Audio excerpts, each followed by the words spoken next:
สบายดีมื้อนี้ก็มากวาดเวียกหลังคาเนาะปัจจุบันแมนอยู่ถึงหลังคาพี่น้องเขากำลังตีเสาดั้งเนาะ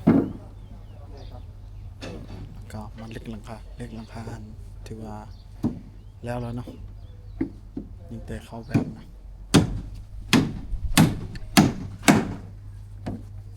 เข้าแบบเสาดั้งตัวนี้เรียนกันสากนะกันสาก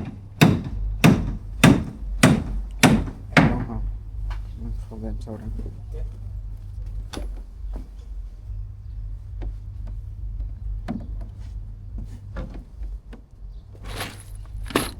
ค้านมันเข้าแบบมันเตะแบบข้างนี้เนาะแล้วก็ไล่เก็บคืนอีกทีหนึ่งตามหัวเสาก็ถือว่าสำเร็จแล้วตรงนี้มันสิเทเสาดั้งพร้อมกันเลยเนาะด้านแล้วก็คานออกไกลพร้อมกันเลย